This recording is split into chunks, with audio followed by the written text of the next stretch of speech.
Nongeye kuguha ikaze kuri YouTube channel yacu yitwa Rwanda Tech.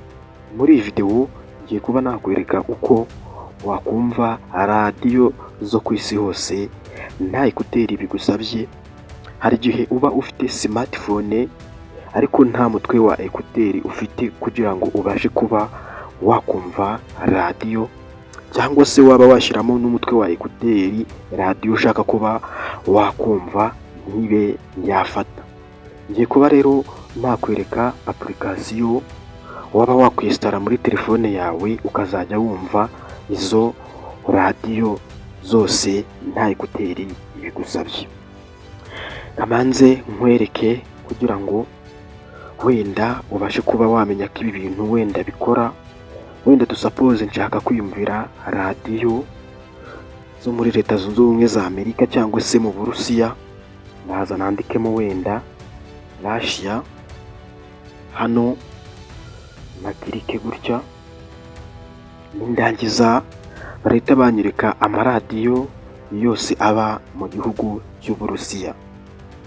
Iyo ushaka rero kugira ngo ube wakumva ino radiyo nk'ibisanzwe, uraza ukayikirikaho gutya, ariko bitewe n'uko njyewe nacometse microphone muri telefone ntabwo muri bubashe kumva amajwi, ariko hano ni ukugira ngo mbereke uko bikorwa.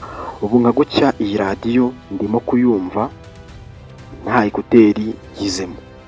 Nanone ndaza muri search nandikemo wenda Rwanda,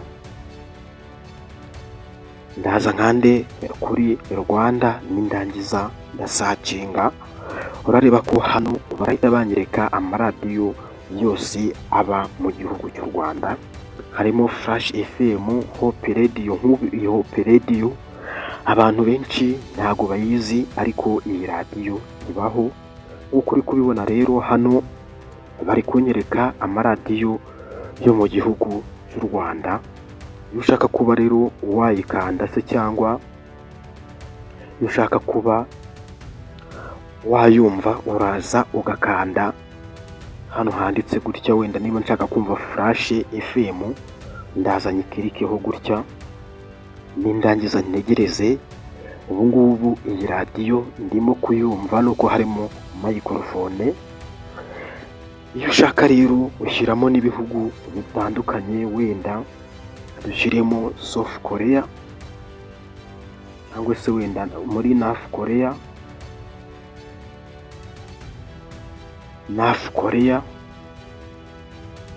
Ndaza kuza aho sacinge gutya.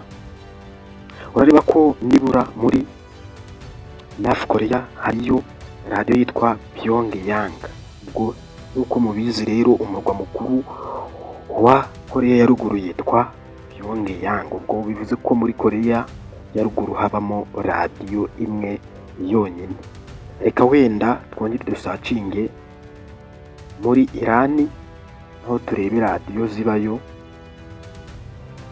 muri Iran. Dore ngiyi hano, ndaza nyikirikeho gutya, nindangiza murareba ko naho habamo nibura radiyo ebyiri nk'uko muri kubibona. Hariyo yitwa Javat Radio ndetse na Radio Mahale, nizo radiyo ziba muri Iran.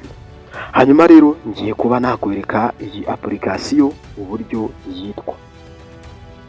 Uraza muri Play Store, nurangiza uze muri search wandike muti Radio Garden like this. Dore ngibi hano hejuru bita byizana. Ndaza mpakirike rero, nindangiza barama application ya nyayo. Dore ngiyi uraza gukora install. Numara gukanda install, yamaje kugeramo uraza ukande kuri open gutya. Uraza kuba wahinguka ahantu hameze gutya. Nurangiza rero uraza muri search hano, wenda ujye usacinga ibihugu weho wumva ushaka kumvamo radiyo zabyo.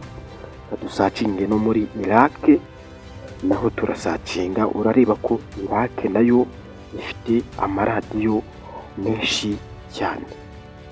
Reka nkubwire ngo woweho twabanye muri iyi videwo, ari nako nkubwira ngo niba hari ikintu yaba yagufashije ubyandike muri komenti, nurangiza ukande subscribe kuri iyi channel yacu kugira ngo utazajya ucikanwa n'ibiganiro tubagezaho.